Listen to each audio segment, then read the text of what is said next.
first of all, we would like to thank Grassroots, and I forgot Grassroots' name again.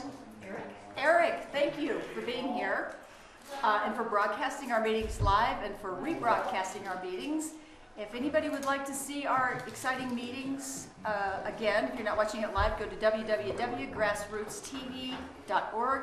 Search for Basalt. Our meetings will be shown there and on our website at www.basalt.net under Agendas and Minutes. Secondly, I would just like to say that following our meetings, we host the Mayor's Coffee over at Saxy's at 8 o'clock in the morning, so that will be tomorrow morning, 8 o'clock.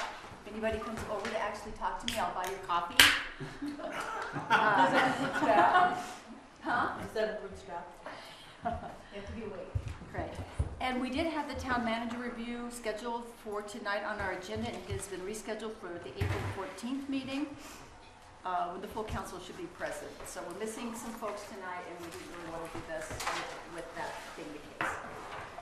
So, yes, roll call, please. Alrighty, start. Tony Brower. Here. Rick Stevens. Here. Rob Levitt. Yes. Rachel Ross. Here. Mark Cole. Here. Jackie Whitsitt. Here. Mary Tennenbaum. He's absent. Great. Thank you. Thank you, Pam. The next item is our consent agenda, and it includes the minutes from our February 24th and March 10th meetings, a resolution of the town granting approval for a Sunday market on Midland Spur in Lions Park in downtown Basalt, which is a normal thing that we do, a bike rodeo special event activity permit and street closure, and approval of a letter to Pitkin County Open Space and Trails Board regarding the Rio Grande Trail Management Plan as recommended by our Parks and Open Space Committee, the town's Parks and Open Space Committee.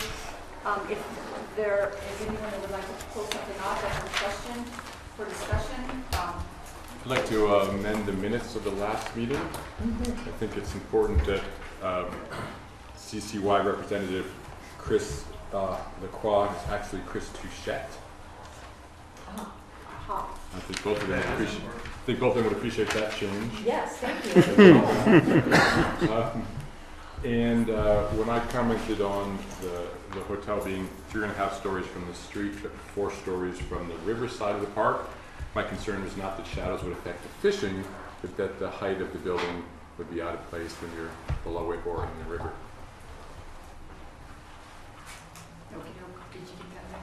Yeah, I'll correct that. So is there a motion to approve the minutes? Motion to approve the minutes Everything as amended. I'm going to take that as the whole consent agenda with the minutes as amended. Yeah, the consent. Ross and I went over some minutes earlier today, so minor changes. All right. Is there a The second? minutes as amended. Second. Thank you. All in favor? Opposed? Thank you, Ross. Thank you. We need to convene as the liquor authority. Is there a motion to do that? So. All in favor? Aye. Opposed? Great. Okay. I need to catch up with us. I do too. No, like, Can I ask why we're the liquor authority when I thought we weren't being the liquor authority? it's a new one. But they have no license. Well, they had their license. They failed to renew. Is our applicant present? Yes. This evening, hi. So Yes. we did not request that they go through the petition procedure or distance measurement or anything because, oh, you did? We did the whole. Well, that's great. Sally did not tell me that. Thank you. So they have been through the petition procedure, and just as if they were getting a new license, although the needs, desires of the neighborhood have previously been established in this location. They've been serving up until their license expired, at which point they quit serving. They would like to serve again, so they are reapplying for a new license only because it lapsed. You forgot. Yes. Clerical error. Okay, well. No offenses. Okay, that's good. That's good. So Pam, I need to call the hearing to order, which I guess we've done. And is there anything that you need to outline in the application and staff findings? I think they're all listed there in the memorandum to council, all of the findings and the restrictions on any licenses. We have not found any of the investigating agencies to be opposed to this new license. And staff has drafted a motion of approval on the final page, on the last page. Okay, do you believe that we need to go through the process of asking those to speak in favor or against? All right. Yes, we do need to open the public hearing. Okay, so the public hearing is open. Does the applicant wish to introduce themselves? This seems crazy. State your business and reasons for requesting a liquor license. I can. Make it short. Briefly. I'm Kevin James. It's New York Pizza. We let our license lapse. I would like to have your license. We'd like to renew it if possible. Well, it's not renewing it. It's we would like to. Well, I guess we're applying for a whole new liquor license. We had to start over again. Right. Is there like a lifetime on this? We're supposed to be running it. Okay. Okay, because this is a public hearing and it is technically a new liquor license, we will allow public comment. So we would ask at this time for people to speak who are in favor of the application or in opposition to the application to speak now. Okay, there doesn't seem to be anybody. And are there questions from this authority to the applicant? Clarifying questions or? Still just beer and wine? Just beer and wine. Madam Mayor, I move that the town council approve the request for a new liquor license for New York Pizza. Second. All in favor? Aye. Opposed? Thank you for Thank you very much. coming down to see us. Don't let that happen. Or if you like this, go ahead and We do will it. get punished every single day. Yeah. It hits the applicant financially. Your Honor, I move we adjourn the Thank you, guys. liquor authority. Is there a second? Second. All in favor? Aye. Great. Here it is, the liquor authority. Let's see. The next item is council comments, reports, and disclosures that you'd like to share with the public and the rest of the council. Yes, Mark. I was bringing the ordinance back on the marijuana buffer zone for tonight, but I'd like to extend it until we have a full board. Okay. Do we need a motion to do that to the 14th? Or? We could do it on the 14th. Okay, so Mark is asking that be changed to the 14th. Is he the motion? Is there a second? Second. Is everybody okay with that? All in favor? Aye. Opposed? Great. Thanks, Mark.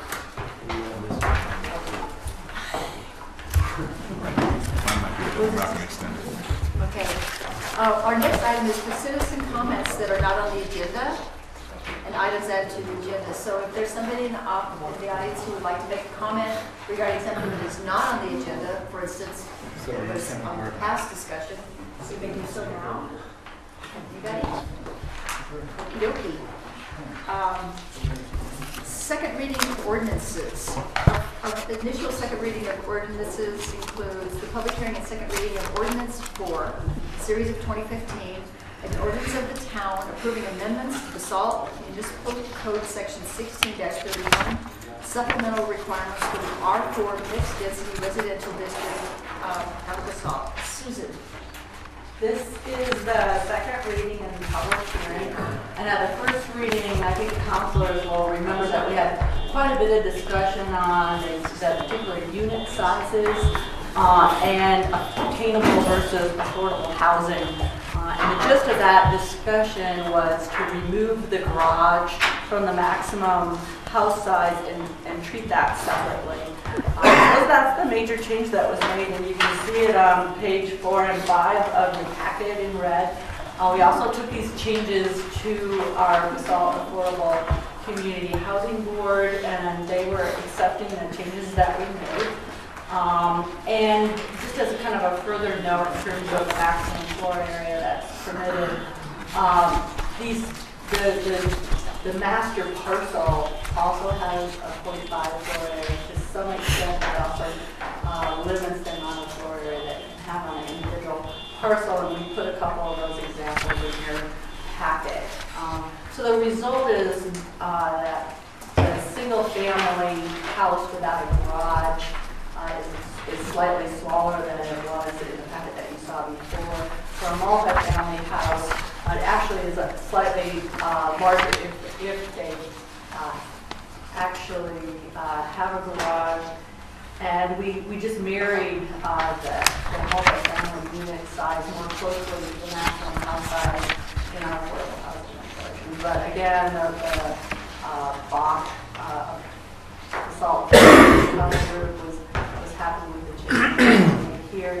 And for them, it's kind of a balance between livability of the unit and maximum size. Okay. So we did already hash through this once. This is a public hearing, however, so anybody who would like to ask a question or make a comment regarding this application, please do so now. Anybody? Okay, we will close the public hearing. Council, what, if anything you have to say about this? Well, the original one I thought was right in the right direction, but really didn't give enough opportunity for people who couldn't or didn't want to afford relatively average house sizes and prices. And I see the changes here give us more choice to cover more ranges of income, that people can build a nice little house, put on a carport or no garage, and they maybe can get into a home in our community for $400,000 or $500,000 instead of $7 or $8. So I would make a motion to approve. Second. Further discussion? Public comment? We did that already. Oh, I'm sorry. It's okay. Usually I forget, so all in favor? Aye. Opposed? Okay, thank you. Let's see, public hearing and second reading of ordinance 5, series of 2015, an ordinance of the town establishing the Basalt Public Arts Commission as a formal advisory commission to the town council. Susan.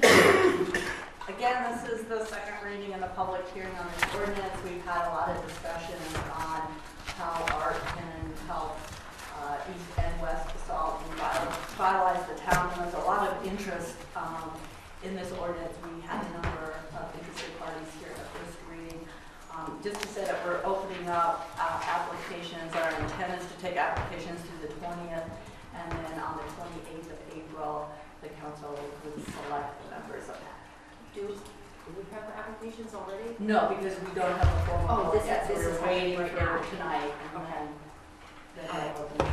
Got it. Okay, once again, this is a public hearing. If anybody has a question regarding this application or a comment regarding it, please say. Yes, Liz? I promised Mike that I would stop nagging you if you pass this. We don't care about you nagging, right? He doesn't get to vote. It's been 2 years, and I am so excited about this. That's all I want to say. Okay. Is there any other public comment regarding this? Now I'll close the public hearing. Council comments? Questions? Herschel? In the listing of who's going to be on the advisory board, it says not more than 2 people from Takar. Are we talking large parrots that come in bright red and blue? What You exactly? missed the call meeting? Yeah, Takar is the arts center at The art- Lewis. the So arts it's the center. performing arts group at Lewis. And it's, could you read out the acronym? Oh, It okay. is I couldn't the make those initials work. so Arts did they? Center at Lewis. Got it. Oh, okay. So it has nothing to do with parrots. I'm okay. That's Okay, confused so I with think we Midlands had Arts Center of the- a motion and a second, and that was our further discussion. All in favor? Aye. Opposed? Okay, great, thank you. Oh, did we have a motion? We didn't have a motion. Yeah, I move that we pass on second reading ordinance number 5, series 215, establishing the PAC. I'll second the motion. Thank you. Okay, all in favor? Aye. Still. Still aye. Still It's aye. still aye. Haven't Glad to changed. hear All that. right. Sorry about that. Okay. Our next section of items is resolutions. The first resolution is number 7, a resolution of the town awarding the construction contract for the town of Basalt Park improvements, Midland Park and Old Pond Park. And this discussion will be led by Mike Scanlon, but we also have Jennifer DeQuala. Hi, Jennifer. And Stephen Elfman. I've been admiring your name. Thank you. Getting ready to say it. Who is here to answer questions, I believe? And if Or- they could come up, I'll Okay, start. please come up. So what I tried to do in the packet was to go back to when it was that we started working on these parks. So in the case of both of these, it goes back to 2010, 2011.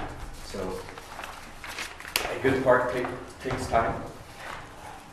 But all of these were contingent upon the river restoration work that we were involved in. And part of that river restoration work within the permitting process required us to create additional wetlands within the parks and the areas around where we were making river improvements. The simplistic town manager version of this is this. Everything that's a 1, we've already done. Everything that's in color that you can see is in the bid package. Anything that's a 2 is in the second phase, and that's the skateboard park. Wow, that is simplistic. Can they all be like that? That's Midland Park. Old Pond Park, RMI. So remember, we were going through the process of approving RMI. So this is the, what I would call Old Pond Park connection to RMI. We bid the project. I believe, was there 4 bidders? 3 bidders, and the winning bid was Rocky Mountain Custom Landscape Inc., and we need to include that in the motion, as well as the amount. So the amount, I might want to write this down, $785, $647.33. So at the end of the motion,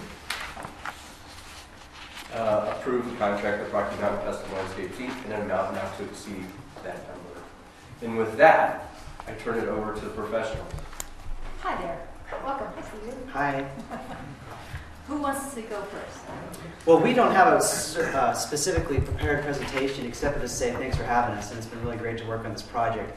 We're really excited about the collaboration that we did with the town staff on this because we feel in a way that this bid and this project represents kind of a 2-for-1 in some regards.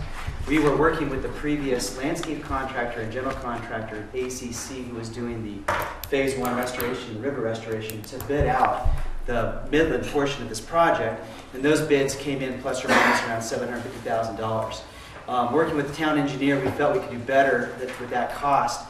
At the same time, we became aware of the importance of this Old Pond Park portion of the project and how the campus and the connectivity and the circulation of what this could be was going to be very, very important, and it deserved a little bit more attention. We proposed to look at that carefully and within reason to come up with a design that accommodated that a little bit better. We did the bidding package, we did the project, we got a really good bid result, and then we did some negotiation beyond that to reduce it by about almost 100 grand. Your price represents that 2-for-1 in my regard. So we're real excited about how this project interfaces well. I also want to represent, here's Giles Thornley from Connect One. We looked carefully at cost controls as well as the importance of this campus for the entire community. We feel like we've met the town goals, the post goals, and other staff goals. We did a lot of internal meetings, a lot of discussion points to make sure that we were capturing both the planning, town, engineering, parks and open space, and the different teams. And I'm sure I can speak for Giles that we feel this is a real home run. This represents a significant bite off your goals for this community endeavor. We like parks. The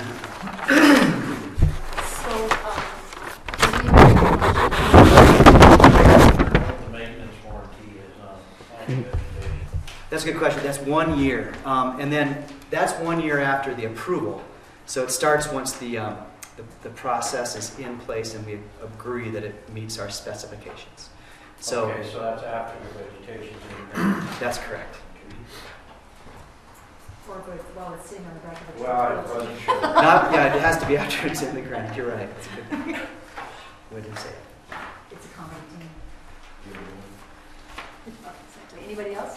When are you going to start? When are you going to finish? The process involves getting us in the ground here right in April, and we're hoping to be done by August. So it's aggressive. Summer. It's very fun. Okay. Usable right away? I'm sorry, saying it? Will it be usable right away? I think that there's different pieces that are going to be under kind of a restoration security protocol, but not unusable. So ensure that there's places to have active recreation and passive recreation within the system as we bring pieces online. Can you very briefly explain to me what constitutes a wetland? Yeah, you bet. What an exciting feature.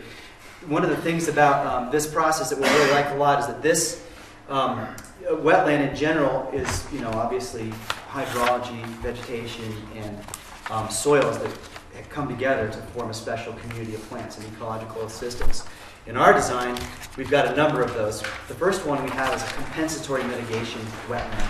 That's a wetland that we need to install by permit for the work that we are doing on the river. So that's the replacement wetlands for the one that we have. The other ones on the Old Pond side are more of a feature that we feel is an interpretation and beauty system as you come over that boardwalk, and we have a rendering that we put in your packet that kind of shows that. We think that not only is it functional, but also a beauty and a low maintenance capability within the park system itself, and we want to emulate that system within that zone and embrace it.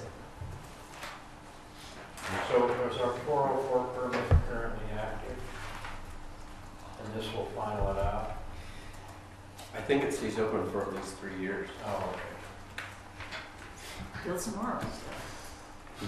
To make sure the stuff you built works.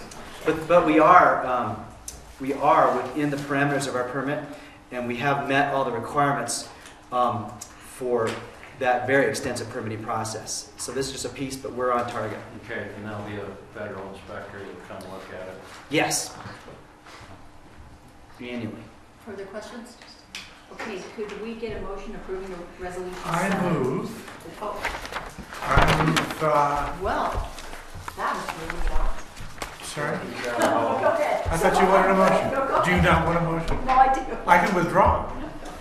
I move approval of Resolution 7, Series of 2015, awarding the construction contract from Town of Basalt Park Improvements Project with the included amounts, not to be more than $785, $647, and 33 cents.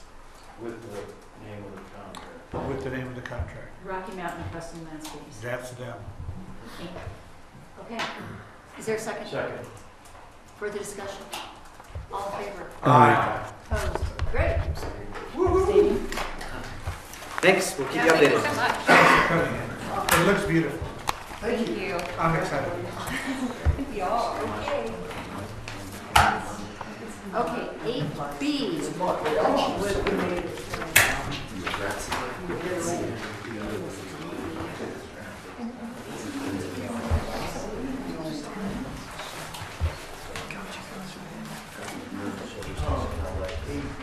Okay, are you, what the, okay.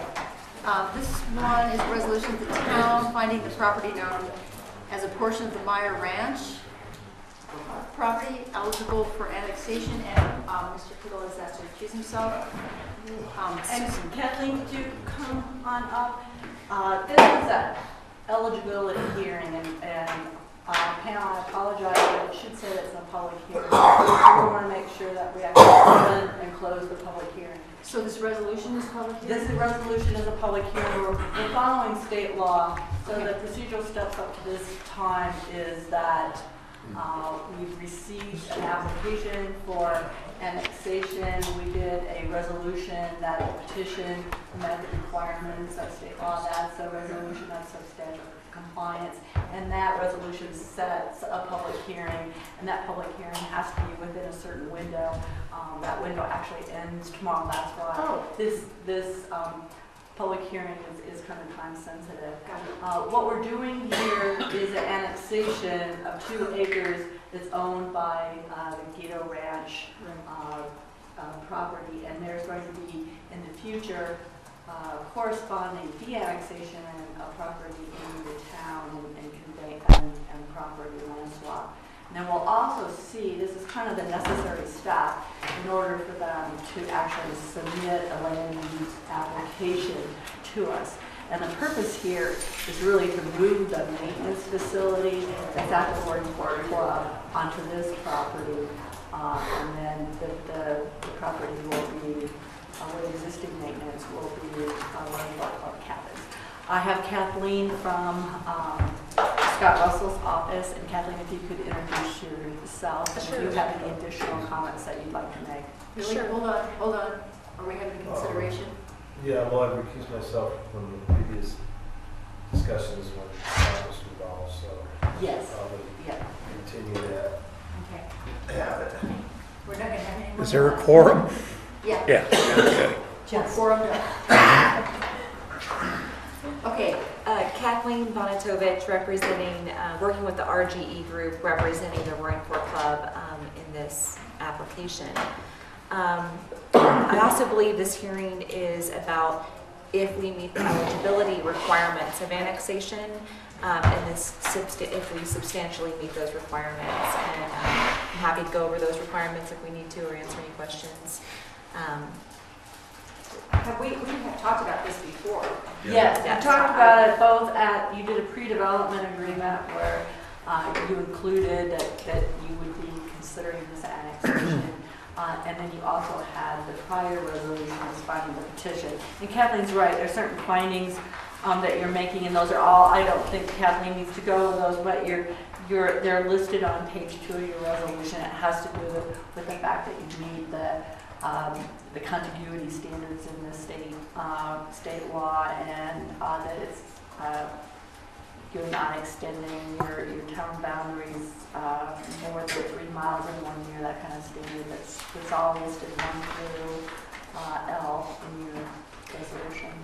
It also might be helpful to note that through our land use process, at the very end, at the final, then we'll do the annexation. So this process will sort of be on hold until we get through the entitlement process. Okay, so just so everybody understands, this is not an approval of an annexation. It is a resolution and a public hearing just saying that they're eligible to annex.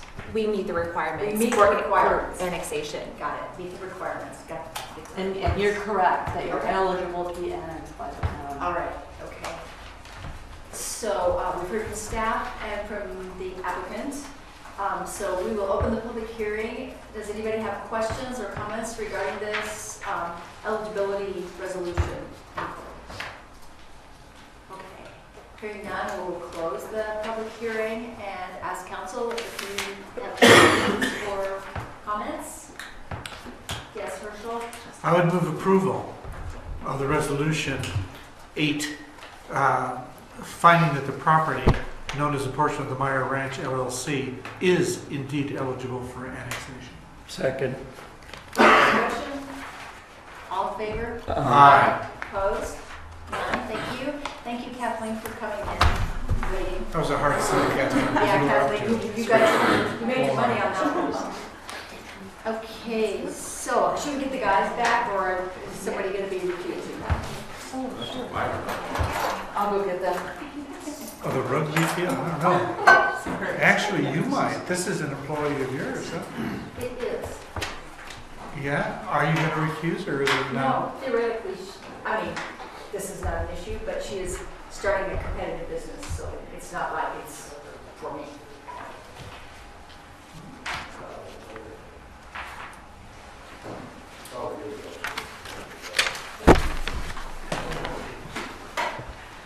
Welcome back. It's been forever. Okay, this resolution. It was a 2-2 vote. How did you leave the room? Okay, so this is resolution number 9, a resolution of the town approving the use of the Willits rugby/soccer field for a for-profit fitness class. And Lisa's not here. We had a request, and you can read it in the action item summary, to offer class at the rugby soccer field from 8:30 to 9:30, 4 times per week, from May 1st to October. This is the first time we've had somebody to ask to use something for this long that's a private business. So within my action item summary, I said, there comes a point where we might want to have a council policy that sort of directs us. Which did use the recycling center. Right. But I have another request. I think the group's called Parkour, and they want to do a Parkour, which is a youth fitness circuit at the same location. So you'll probably see us trying to craft a policy that talks about the use of private businesses of our public spaces. It might mirror some of what we did with the BDBA at Romeo Park. But this seems to be a legitimate use. We wrote sort of, if you read the attached resolution, sort of what I would call the stipulations in section 1, which talks about if it's being used or there's a conflict with the use of the field for rugby or soccer, it gets primary use. So we've done our best to kind of craft what we think is a responsible way to approach the use of our facilities.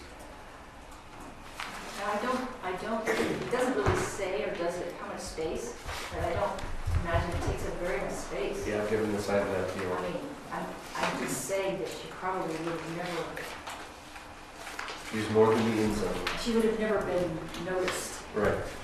that she was doing this, okay? Anybody have questions about this application? I have a comment. Yeah. Yeah, principal. You know, at what point do we need to get reimbursed for the wear and tear on our turf, et cetera? And I think we really should not give her free reign of the whole park, but should give her a limited space which would allow contemporaneous use with freelancers just wanting to do something at the park. But I think we can be quite reasonable in meeting her needs. I mean, the only thing I could imagine where we maybe want to contain it a little bit is there's going to be like babies and toddlers there every day. It would be nice for them not to be injured based on the fact that we allow this permit. So, anyway, that's my own thought. Do we have, yeah. I just like to say, I'd like to see more use of this, Yeah, of this exactly. park. I walk by it all the time. And after, a very short rugby season, it sits there. And all last summer, it didn't even have soccer nets up. And, there's, I think one set of benches to sit down and have a picnic lunch. And I brought this up before, that I think that our rec people ought to do something on that park to make it more attractive. I mean, you walk down a little further towards Willits, and there's that long park along the walk there, and there's always families in there. Why? Because there's a swing set, because there's a place to hibachi or hot dogs or whatever. I mean, it's somewhat approved, and that's a beautiful park, and it fits there. So I'm not sure if allowing, and I agree strongly with Bernie that it should just be one little quadrant of the park that could be used by these for-profit groups, but I don't think that's the only use we should be using that beautiful park for. It's empty all the time. It kills me. You said 8:30 to 9:30, 4 days a week. What's keeping them from just doing it? Well, that's what I was. Yeah, it's costly nothing. Yeah, right. They ask. Yeah. Tell them we're honored to be asked. Yeah, exactly. So, is there a motion? Jackie? Yes, sir. Sir, but, no, I think anything that gets people in the parks is good, that people pay taxes, that take care of the park, so they are subsidized as money anyways. Liability-wise, Tom, we're not gonna get sued if someone trips over a sprinkler head? No. No? Okay. Yeah, I think that they should not get the whole park. It should be open to people who want to walk dogs and stuff, but I think it's great. Okay. Is there, yes, sir. Just as an aside, we run our little cross camp thing for the kids in June. We charge $35 a post to the program. And they register through Basalt Rec to use a school facility. So when you're looking at this policy, I would just assume open that thing and make it bigger and use the area that's not in school. There's also been talk of expanding that Crown Mountain, turning it on to other areas in districts up there, so I think like that, just keep in mind some of these other little. Yeah, the other events that occur. Yeah, they're not for profit. Okay, this is resolution 9. Anybody? Yeah, Mayor, I move that the council approve resolution number 9, series 215, authorizing fitness center at Willits Rugby Soccer Field with the amending language limiting the amount of the field to be used by any particular activity to such reasonable amount as staff determines. Who's going to enforce What? that? Who's going to enforce that? The neighbors, same as others. Complaint? Second. Any further discussion?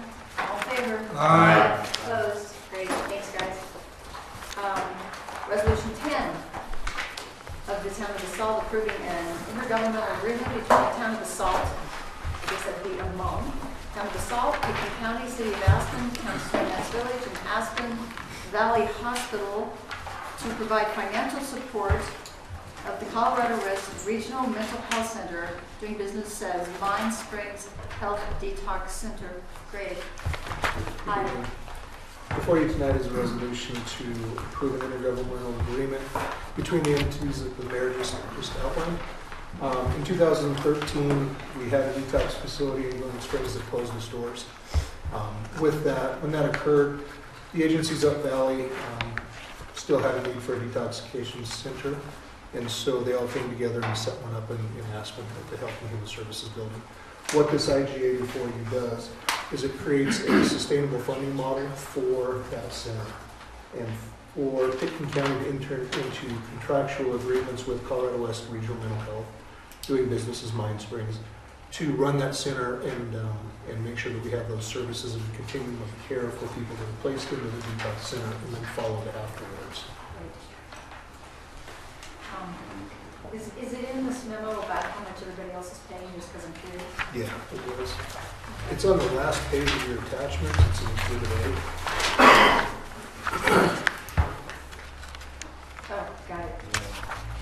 That's enough, I guess, apparently. So if we say and go with the available 2015 budget of 13,000, would that continue? It depends on it depends on a few factors. One, the first factor is population. The second factor is number of liquor licenses within the jurisdiction, and the third factor is the number of admits the previous year. So if we have a spike in admissions, that number will go up, our monetary contribution, if we have a spike in liquor license or a spike in population. But it should remain pretty consistent. There might be ups and downs, but that number will, I believe, will remain consistent throughout the next few years for sure. I did not realize till I read this that we did not have a detox center in the valley, I guess. That's scary. Where do they go? Like the Eagle Jail? When there was no detox facility, they would be held at a facility like the jail under a protection hold to make sure that they were in a safe place. So this at least gives us that ability to get them into a facility, get them help that they need, and then have that continuum of care that follows them to reduce future problems or get them assistance that they might need. Okay, anybody questions or comments about this? Yes, sir. Bob, you mentioned marijuana detox. Is that part of this? No, the detox facility is a facility for all spectrums of drugs and alcohol. So I had a person 2.5 weeks ago that was on methamphetamine, and they took him, and they helped him get through the effects that he was experiencing at that time. So it's any substance or alcohol, something that they need to go through detoxification and also be in a safe place while they do that. I think this is very worthwhile for the health and well-being and public peace of the town. I would make a motion that, I make a motion that we approve Resolution 10, Series 215, approving an intergovernmental agreements between the town of Basalt, Pickens County, City of Aspen, Town as a Village, and Aspen Valley Hospital to provide financial support to the Colorado West Mental Health Center, DBA Mine Springs Health Detox Center. Second. Further discussion? All in favor? Aye. Greg, one last follow-up question. So what is the follow-up care after they're detoxed? You said that It's a case management. there is where they're case followed. management. That's awesome. Okay. Perfect. And I didn't notice until just now, thank you for the name plaque, so I'll bring it back around. That, I don't think that was great. Thank you. Okay. I wonder, who took the lead on that project, put that together? Does anybody? The detox facility, Yeah, who took the lead to get the funds to make that happen? it was just all of the agencies, the 5 agencies coming together and identifying the need.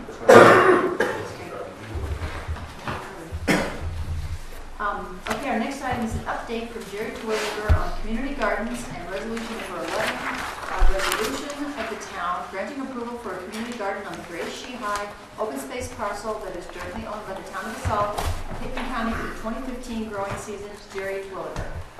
Good evening. Good evening. You can tell it's gardening season, my allergies are kicking in really well. Of course. This is the 4th year at the community garden over by the high school. In the first year, I think we had about 40 gardeners. The second year, 60. Last year, it probably dropped back to 50. So hopefully that's an upward trend. Right now, we're trying to build the garden, obviously.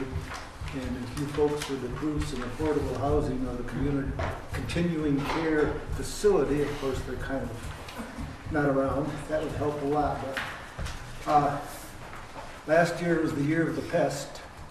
We started out with flea beetles in the spring and went to every kind of rodent that I think lives in this area. I live trapped over 50 ground squirrels out of there. And hopefully we won't have quite such a bad time this year. On the positive side, the town put in crusher fines in the handicap parking and up to the handicap beds. Thank you very much. We also had to fill our budget out a little bit, about $1,250 I think we went over because we still don't have enough gardeners. We also, most of the money I think actually went to paying a manager, which has taken a little bit of the load off the collector. Mainly I'm here, and also the town provides us water and accounting. Mainly I'm here to answer any questions you folks might have and make a few comments about Exhibit A.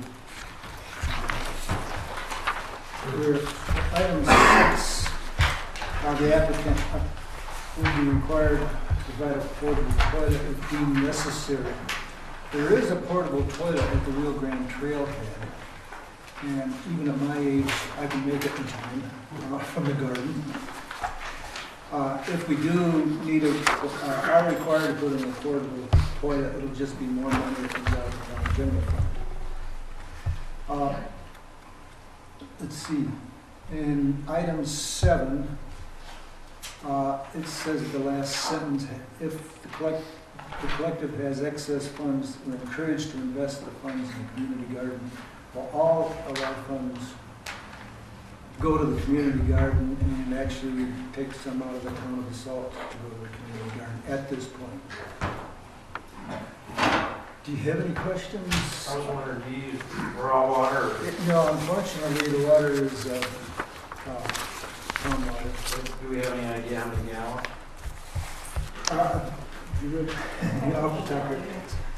I'm always surprised at how much it is. I was actually always surprised at how much gets used at Homestead, and that's manual watering. But and I'm always surprised at how much everybody uses in their house. So. What is happening to get more gardeners? Well, you may have heard, we are doing an outreach on KJAX right now. So far, that's done nothing. We were at Eagle Crest the last 3 times they were open, and really gained nobody. We are putting posters up. There's one out here in Town Hall. And I think where we need to go is to some of the schools and the daycare. There's posters up at the ski court. I think at the tree house, is it called tree house? I don't know what the tree house is. It's for kids. Is there something on our website? I don't believe there's anything on the website. I remember that Lisa used to have something there, but I haven't checked it lately. But that would be, Anything we can do to help? yeah, if we, You know, help promote it? who puts things up on the website? Pam does. Yeah. Yeah, so, that She would be great. also, I think, is partly managing the Facebook page, which gets a lot of hits these days. Oh, does it? So if you maybe could do that too. Sure. Maybe. Yeah, I think if you got the word spread, that you can get a plot out there very reasonably. And the other thing is you can put timers on your plot, so you don't have to show up every morning and water your seedlings. You can time it. That may be one of the reasons we use a little bit too much water too. But Okay, so we'll do a couple things on our Facebook page.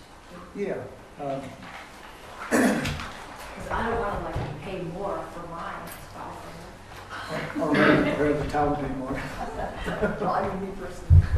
Okay, so this is, let's see. We're just looking for a resolution Yeah. to approve the Mayor, I move that resolution the town council approve resolution number 11, series of 2015, granting approval for a community garden on the Grace G open space parcel. Thank you, Rob. Second. Great.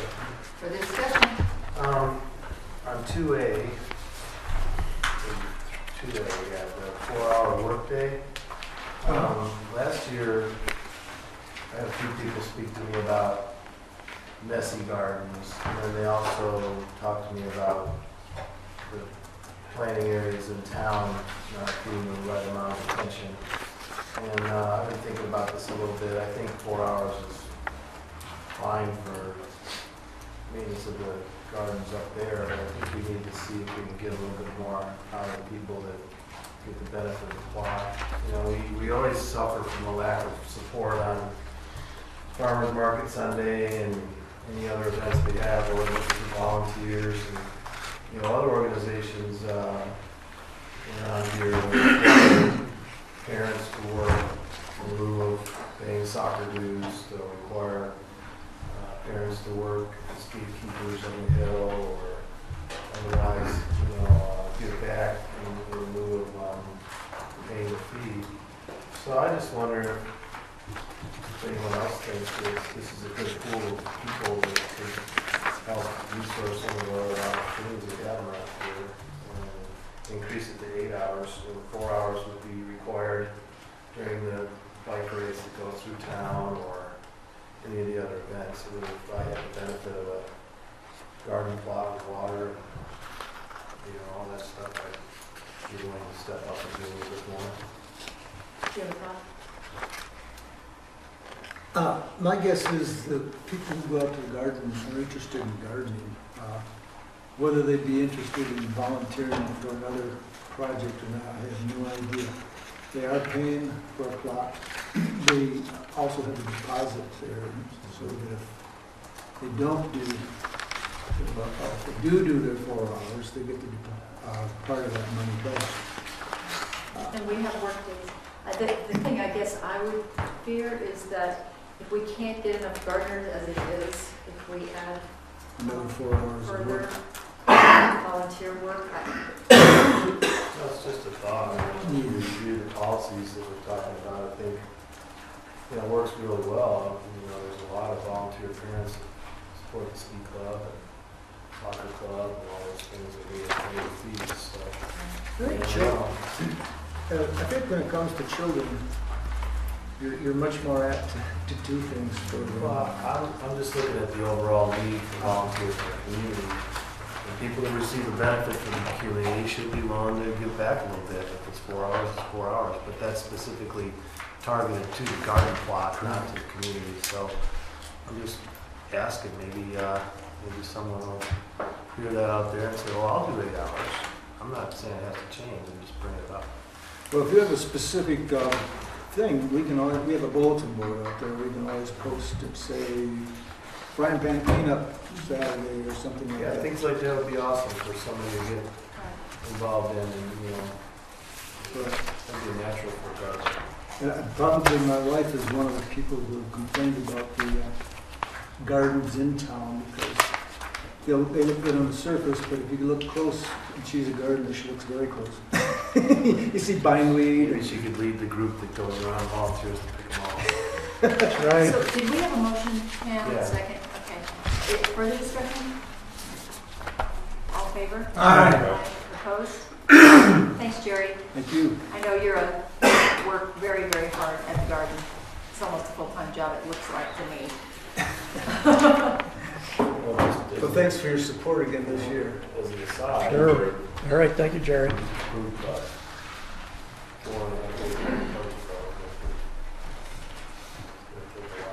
Yeah, exactly. Okay, the next item is Resolution 12, a resolution of the town directing staff to upgrade the television production hardware and enter into an agreement for broadcasting with Grassroots Television. Mike Scanlon and Pam Schilling. We also have Scott Wright and John Masters here, who will be approaching the bench. That's what I like to say. Thank you. Thank you for coming in. So I'll get started. First, many thanks to John for coming in as we were trying to resuscitate our equipment and getting us onto Grassroots. Without him and without his dedication in doing that, we would have never gotten there. And then as we go forward, what is it that we need, understanding that our equipment in many cases is over 10 years old. So what is it that we need in order to get back on TV, to publish that?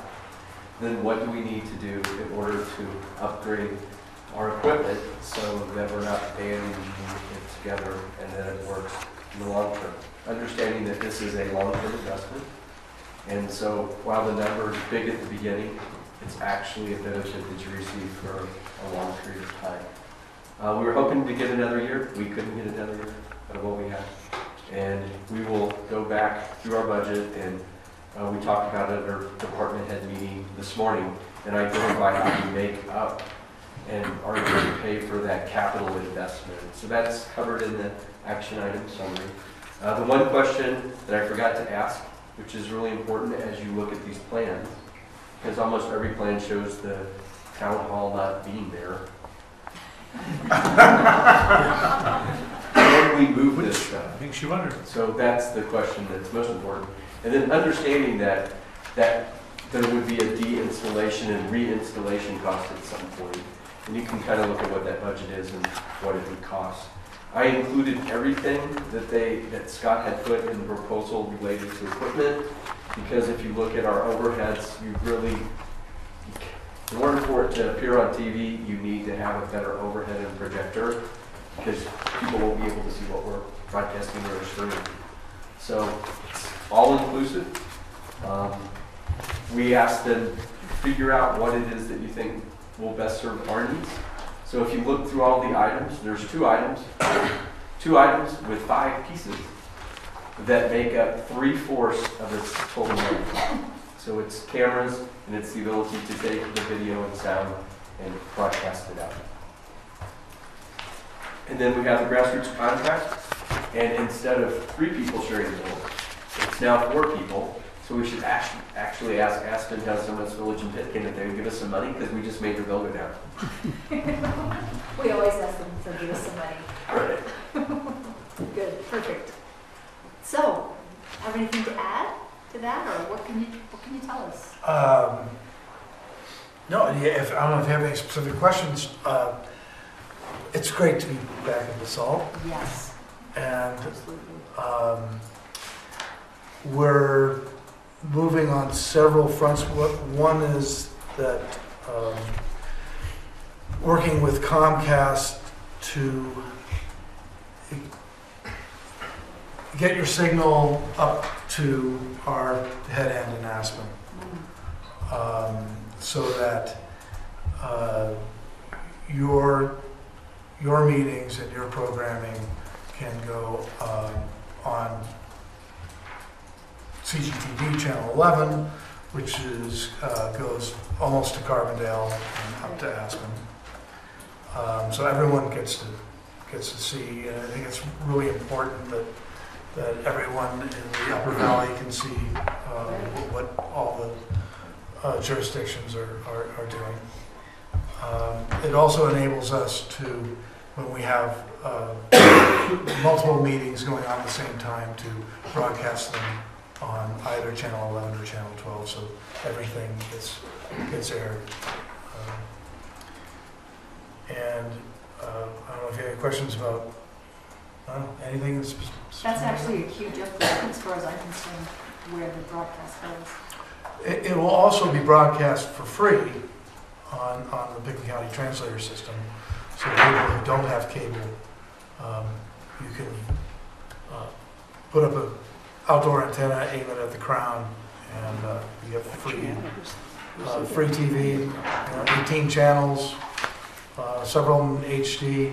We will be going HD, and actually this is a good, important part of that. Once we can provide Comcast with HD signals, then we'll have an HD channel. Wow, that should make us look better theoretically. Not so fuzzy. That might be a push. It makes the picture look better. Well, I just wanted to say too, I mean, there may be other comments, but John has been doing this for a very long time, maybe even longer than I've been doing this. And so the commitment there for basically broadcasting for the community is admirable. Thank you. Thank you. And it is, Grassroots has been broadcasting government meetings since 1972. And so this is what we do, besides provide access for community members like Bernie. Bernie had a great show for a long 3 time. shows I produced there. Yep. But that's the other side of what we do, of course. So we could have a Susan Phillips show. You can have whatever kind of show you'd like. I know she might. Or something like that. Maybe someone will come. Anyway, does anybody, yeah, Rick? Yeah, I think I saw that sweater during one of the nights we were watching the old ski movie. Good. Actually in the movie, but anyway. Thanks for watching. The only thing I've heard is I hope this includes a sound upgrade, because that's the biggest problem I just went up before, in between sitting here last time and now. I would watch at home and, kind of read lips and follow the agenda, and then jump in my car and drive down here if I needed to say something. Well, Rick, So can I that make a sounds comment about that if you important. don't take offense? No, that's The maybe I sound can bring- upgrade would come if you'd raise your voice. Yeah, I know, but even then, it's terrible. It's been, Audio's the hard part. yeah, the biggest problem's been up. And I can hear the commissioners' meetings, and I can hear the Aspen City Council meetings, and those guys don't always Right. speak loud. Anyway. We are this is addressing awesome. that, yes. I agree with you. And That's- you'll have better camera angles and much better cameras and much cleaner signal, and the whole operation will be much better, smoother, higher service. We are overdue. Yes, there's equipment back there that's actually from 1998. Which is old. That's 3 generations old. Okay, anybody? Well, I think this is money very well spent. It increases our visibility and communications directly with our citizenry and is at a very reasonable price. Is there a motion? That's a motion. And I Second. recommend we direct staff to upgrade television production hardware in an amount not to exceed $48,575 and enter into an agreement for broadcasting services with Grassroots Television in an amount not to exceed $23,407. Second.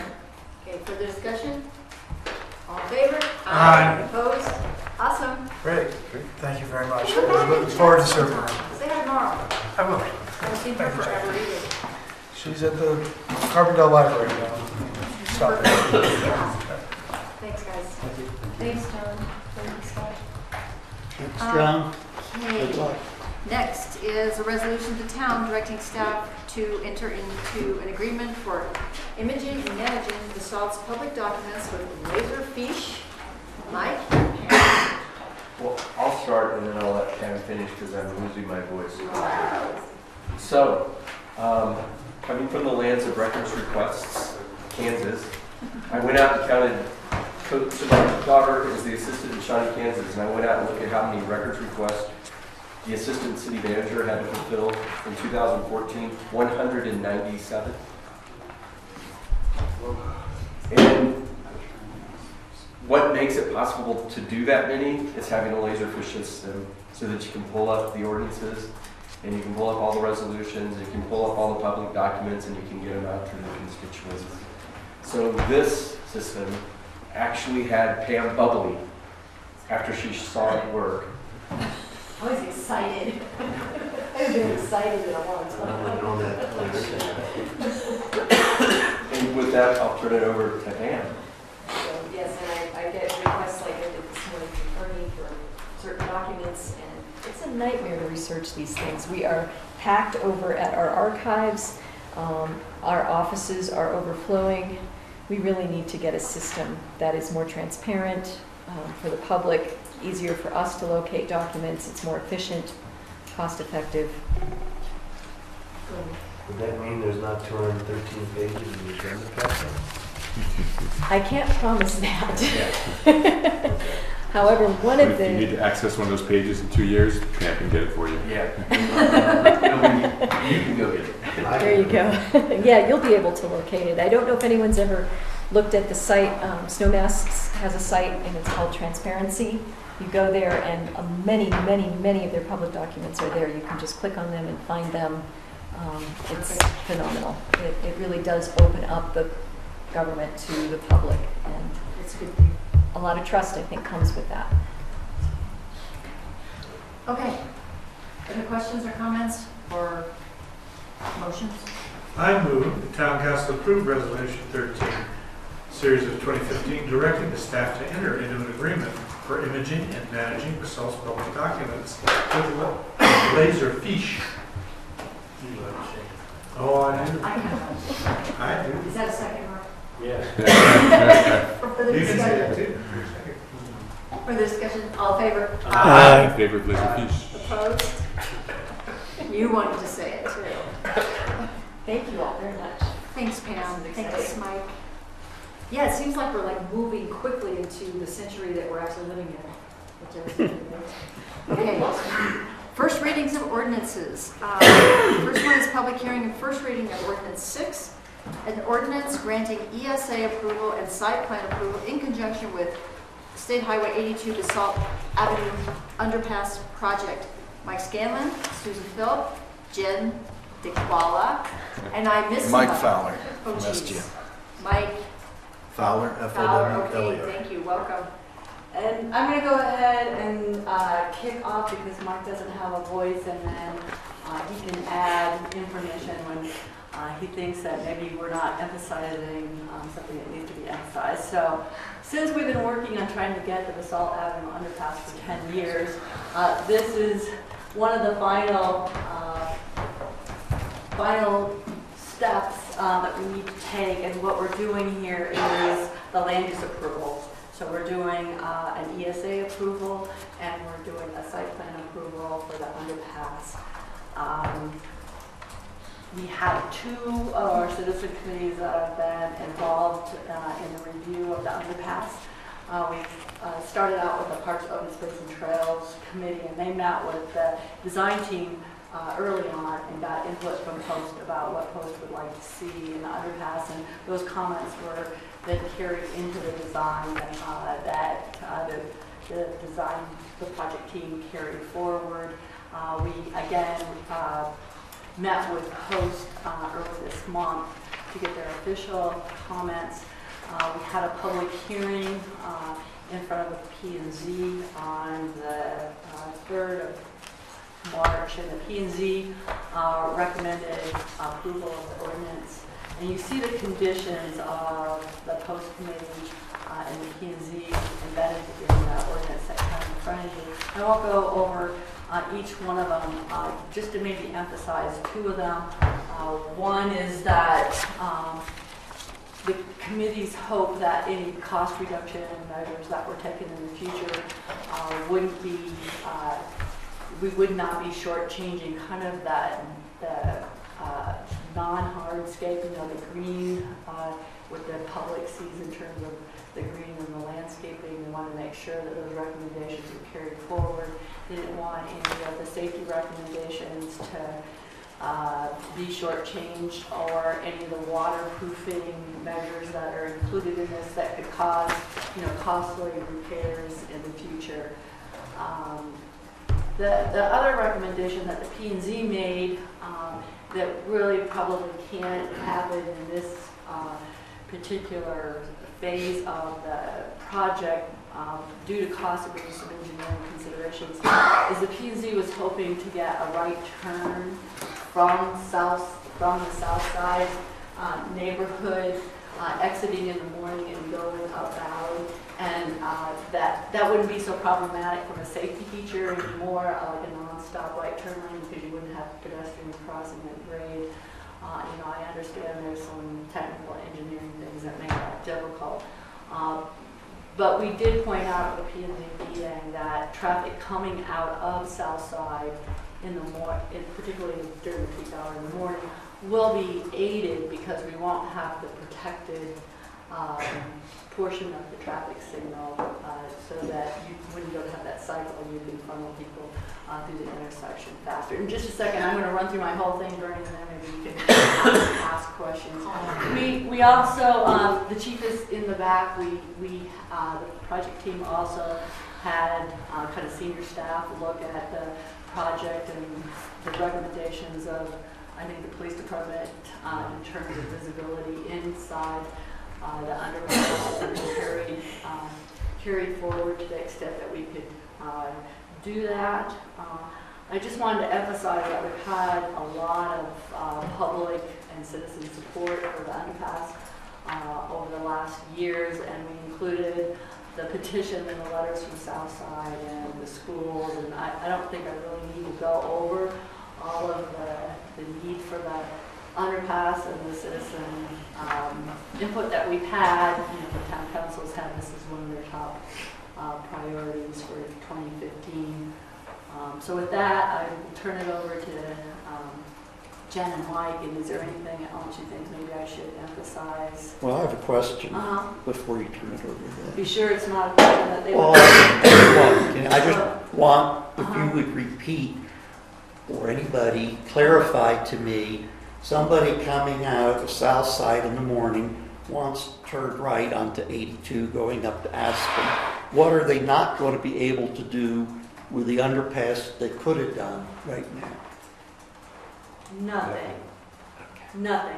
They won't, nothing, they won't be prohibited from doing anything. And what I was trying to explain is because you won't have people in the intersection, and you won't have that green time where they're allowing the pedestrians to cross, you'll have a lot more time for the traffic to exit. But I do think, and to honor the P&Z's recommendation, they really would like to have that right turn lane out of Southside Boulevard coming out. Yeah, that's going to be in the Midland underpass. And then they just also kind of wanted that entryway kind of feature into the south side. So, what can you tell us? That's really fun. Well, I will add a little bit to the discussion on the right turn lane. One of the obstacles we ran into, and we did look at that during the conceptual design, and we actually laid out, and it's not on this. Could you set that on top of his head? Can you see it? If I yes. And it's not on this exhibit, but we did look at a roundabout at the Cody Lane, South Basalt Avenue intersection there. And if that was built, then you would be able to to align that roundabout better with the roundabout on the north side. And that would provide another lane. You could accommodate a free right turn lane through there. We didn't include that as part of this project for a couple of reasons. First reason was cost, and second reason, which is just as big a consideration as the cost, was that it would require some property acquisition. And it's just a little sliver just on the bottom there.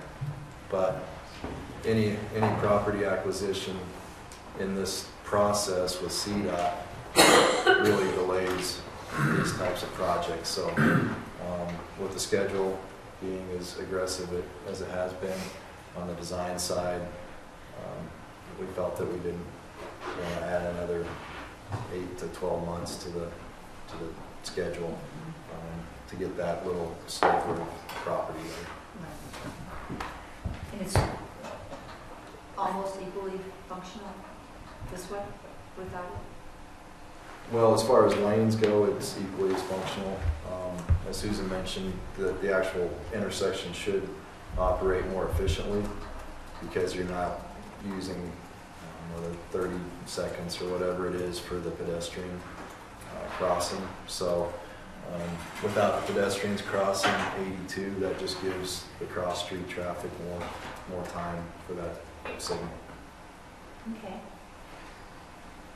Anything else? Well, no, I think, we were engaged in quite a bit of an outreach process with the public kind of early on in the process back in October through an open house and then also through visiting all the various different boards. And I think the things that we heard over and over again were just making sure we wanted to have an open, having it feel as open as possible, having it feel as light as possible, having it feel as safe as possible, and then also having it feel like it's of the character of Basalt, because this really will be a gateway to the community, providing that needed connection to the Rio Grande Trail, and then also with the RAFTA stops right here. So I think we really looked at all of those very carefully and kept returning to those goals over and over again. And I know we did provide some exhibits in your packet, but had some graphics that we put together to help sort of illustrate the openness of this project and the steps that we're taking for that. And then also of the character and some of the materials that we ended up choosing. And so if you have any questions about that sort of thing, that was, DHM was very, very involved in making this kind of look and feel the way it does. Rick, you had a question? Well, just the option for pedestrians to cross and still be there, isn't it? On the surface. Or are you talking about completely eliminating pedestrian light traffic on? At street level. Yeah, right now that would be what we're looking at. So all crossing would be underneath and through the underpass. I mean, and there will be, if you did do that, I think it would be worse than it is now, because nobody would expect a pedestrian.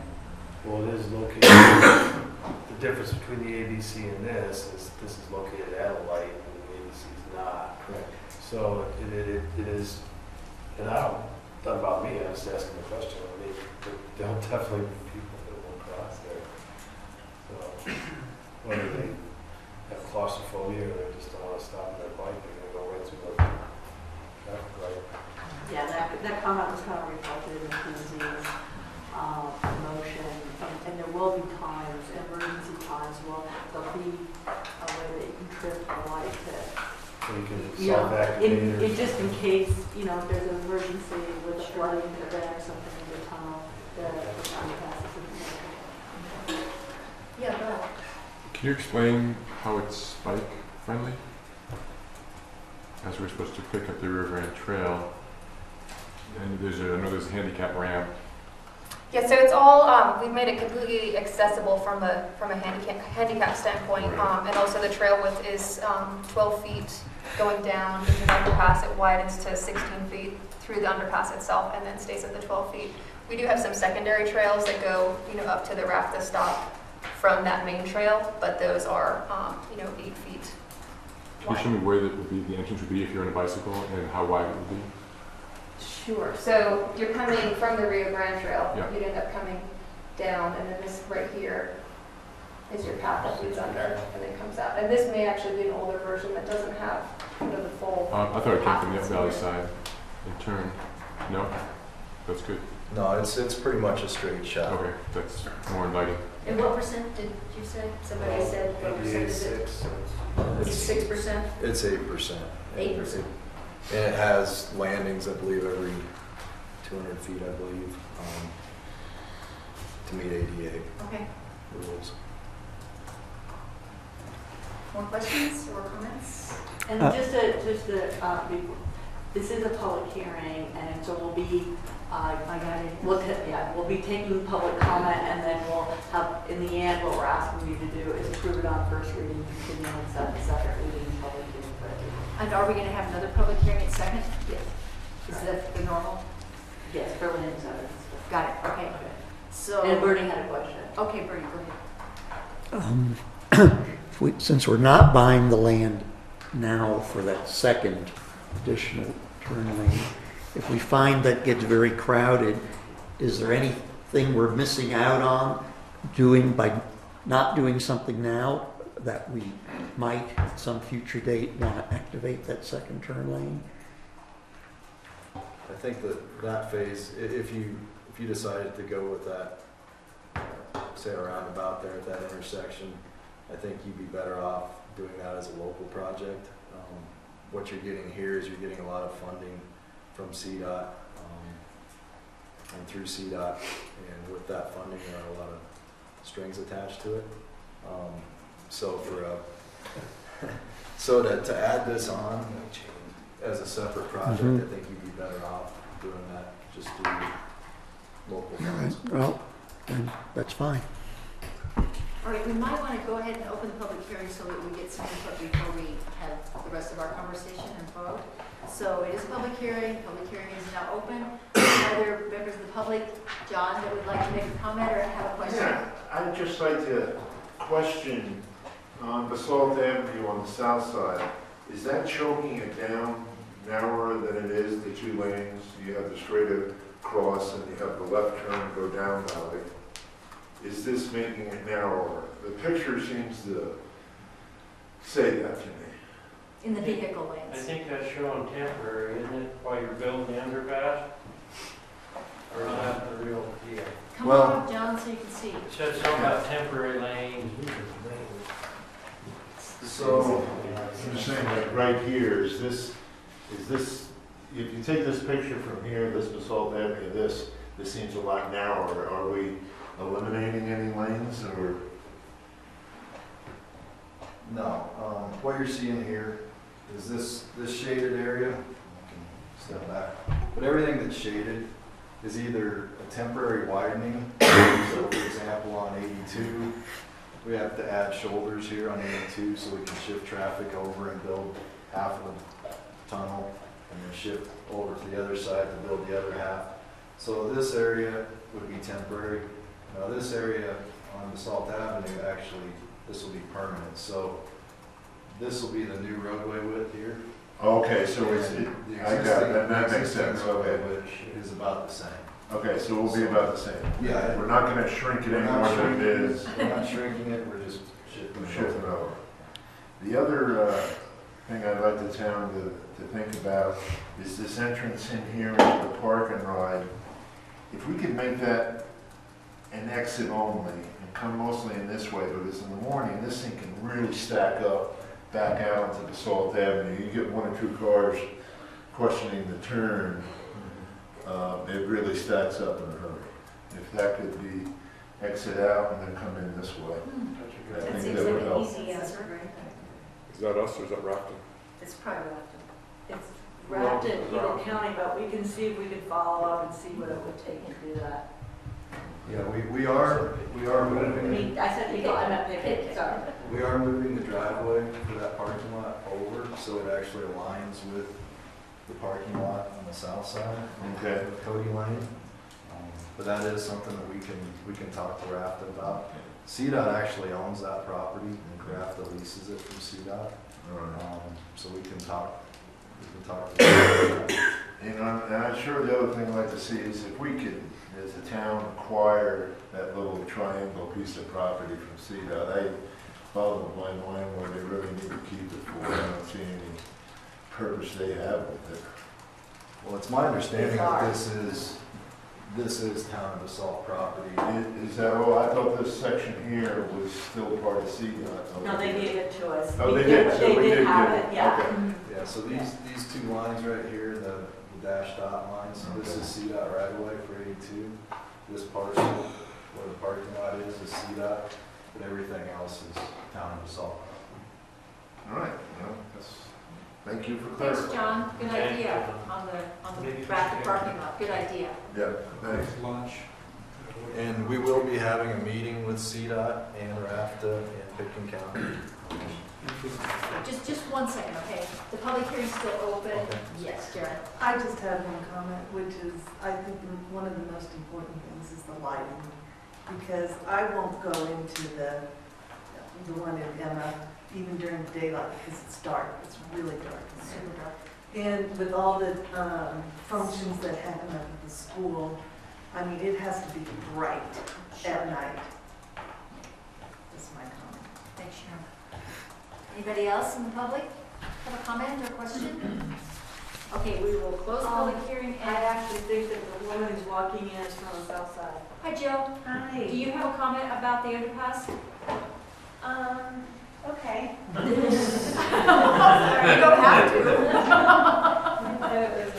We are at the very end of public comment, and any questions or comments you have about the underpass configuration or operation?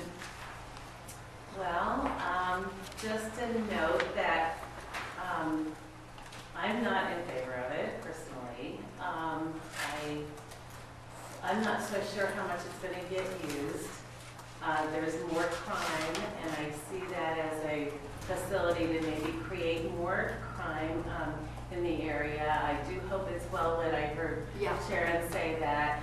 And I just have concerns about it because I think that kids will be kids, and I'm not sure that they're going to use it as much as we hope that they will, unless it's an encouraging reason to go under there. And, you know, illegal, illicit activity might be one of those reasons.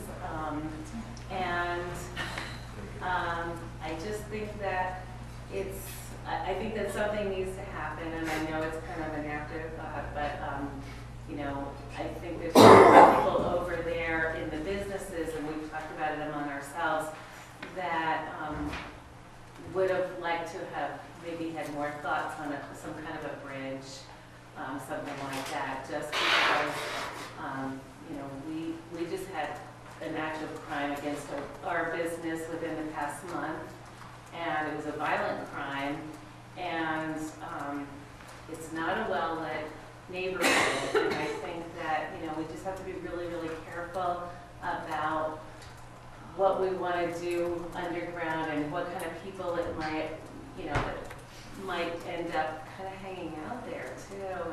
And, You know, Jill, what I might suggest is that there was a little bit of a presentation, and if you were not able to communicate your concerns with these folks who are working on this project, maybe you could come up with them and sit down and really hash this out with them. Would you be okay to do that? She's got a business on the south side. Okay, maybe you can grab a business card. Would that be okay? Absolutely. All right, thanks for coming anyways. Okay, any other public comment? Okay, now, the public comment is closed, public hearing. And council, further comments, questions? Rick? I'm ready to move if somebody doesn't have a comment. It's up to you.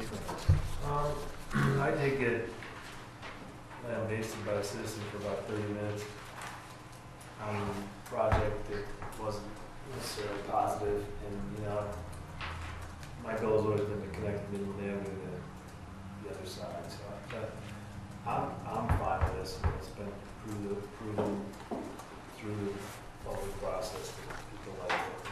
I just think that this is of a scale that you should really try to be aware of. This is not your tunnel under the highway thing. This is a CDOT corridor improvement that is going to look like a CDOT corridor improvement, and it'll be the first stage of a something that isn't very small town characteristic in many ways. So it's probably what the future holds for Basalt, is things like this. So I think we're struggling with a lot of projects in town right now that are going to start to change the character of the place, and this is really going to change the character of Basalt. I think people just need to be aware of that and not be surprised at the end of the day and go, oh my God. I mean, this is not a, you drive around and see how they're not small in scale, they're not necessarily, this will be used in front of them or sort of across the highway. They're just big. And it's going to be an impact.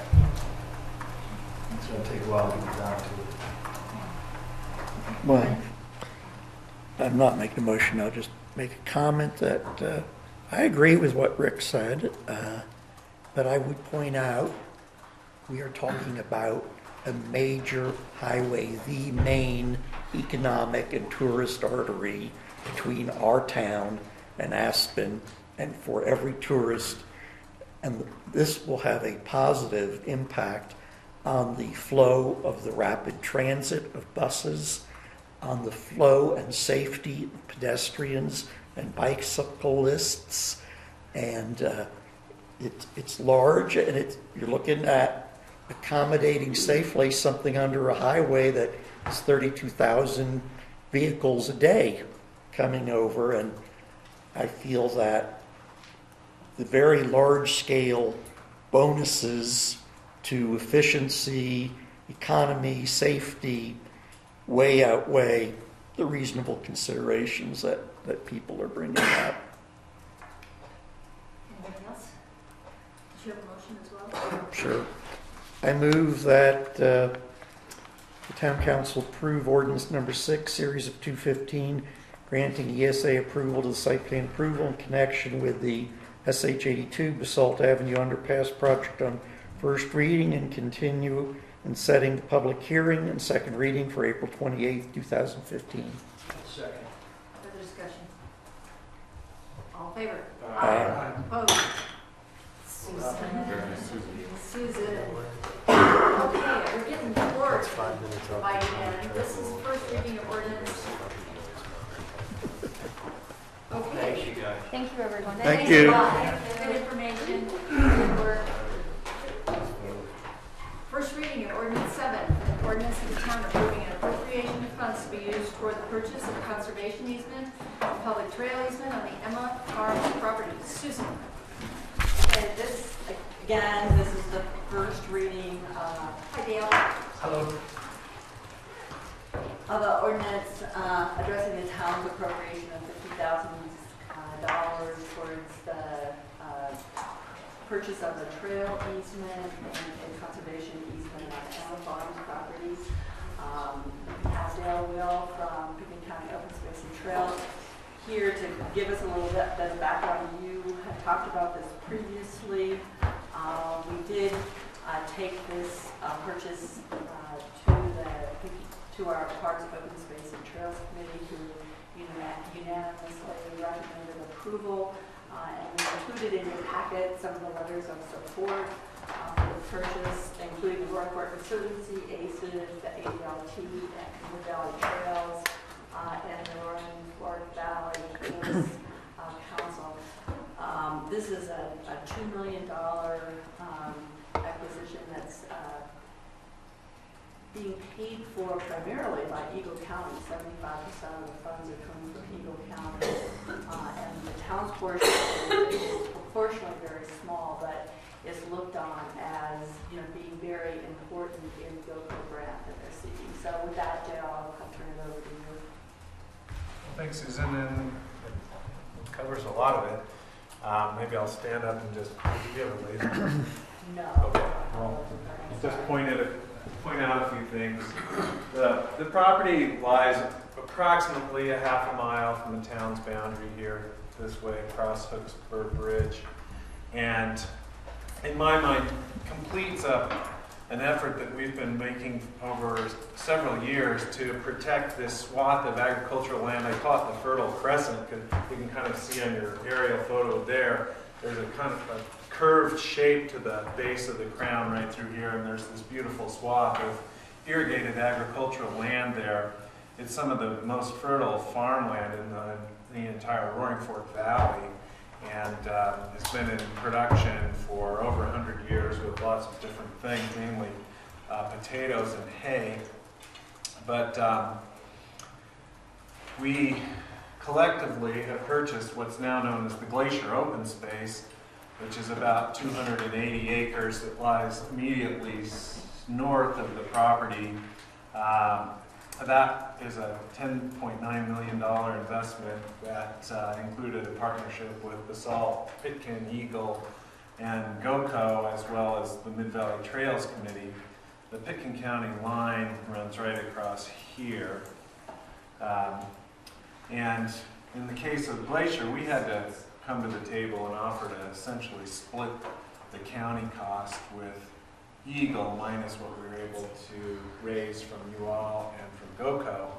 I was quite happy that they came to the table with 75% of the Emma Farms deal, given that 75% of the development rights we're concerned about are in the Eagle County portion of the property. When this is done, we'll have about 440 acres of contiguous land that's all protected right here. And I think that is going to be something that the public of all the counties and the town and everyone in the valley is going to appreciate forever. The trail easement is interesting in that when we bought the Glacier Open Space, we picked up a portal onto the crown from this side of the valley, the first good one we've had. We do have another trail that's for horses and horses and hikers only, that comes up through Happy Day Ranch, and Emma Farms is willing to grant an easement to connect these two trails so that for equestrians and hikers, the Glacier Open Space will then provide a loop up onto the crown and back down this way and back over the Glacier Open Space. So for hikers and equestrians, that's exciting as well. As some of you may know, the property belonged to the Cerise family for a long time and was sold to Tom Waldeck about 10 years ago. It is now the home of the Emma Farms Wagyu Beef Company. I don't have his name exactly right, but and he's been doing his Wagyu beef over there while Roy Cerise has stayed on as a ranch manager and is running the cows that he has run for a long time. So we'll be keeping that agricultural operation in business.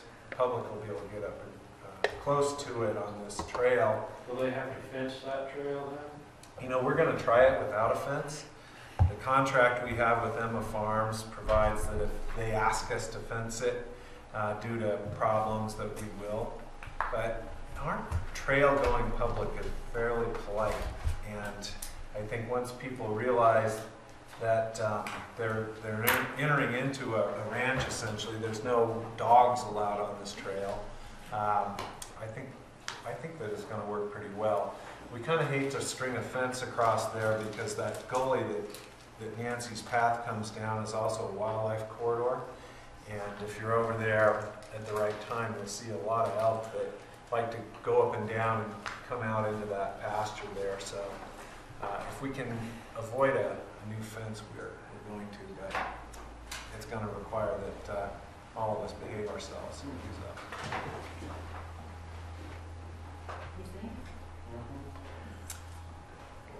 I just want to say, I read your comments to the county board yesterday or today, I can't remember what it was, about people and the pressure that you're feeling for some of these spaces and the result, John the Ranger had some comments.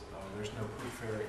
Yeah, that, and also just the suggestion that, the place is really becoming popular. And that was one of the things, that I was concerned about and still am with the crown and all that, and I just thought that those comments were timely, that, you know, there has to be more respect for the people who use these areas that you guys have put together, that we participate in, and respect them a little bit better. I mean, it's just the way it is, you know. And I watched for a long time around here people developing single track mountain bike routes and just on their own, and now we've created all these opportunities for them to do that. So I hope they get the message that there's got to be a little more discipline around how these things get used, and that's why, you know, if you have to put a fence up because somebody can't pay attention and it screws up the critical wildlife migration habitats, that's contradictory to what we're trying to do here. So I think that sold me on the notion of contributing money this time, because last time I said no. But I think that you're right. I mean, I have a lot to do with Meadowwood, and we're kind of in that same boat. We want people to respect the property and use it properly, and then on the other hand, you get the guys that are just out there freewheeling. So anyway. Well, thanks, Rick, and I can't resist adding a footnote to this whole effort, which is the BLM started a sub-area planning project for the Crown, and they never finished it. Right. The Crown is in dire need of better management. Regardless of what we do with these portals on this side, today, any time of the year, you can head up the other way and go into that habitat on any vehicle you want to. And the CPW folks would love to see that closed down in the winter when the animals are down there.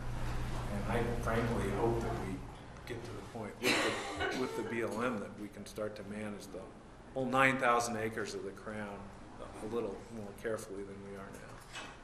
Good. Others? This is not a public hearing. This is not a public hearing, so we're just looking for, a motion to approve on first reading and set the second reading and public hearing for April 20th. I make a motion. Okay, Go ahead. is there a second? Please. Further discussion? All in favor, aye. Aye. Opposed, nay. I mean, not nay. I was explaining the nays opposed. Never mind. Thanks, Dale. Thank you, Jackie. Yes. Good work, Dale. Thanks, Dale. Do we actually have an executive session? Nope. Okay. We do not have. We do not have an executive session. Is there a motion to adjourn? I make a motion we adjourn. Is there a second to adjourn? Second. All in favor? Aye.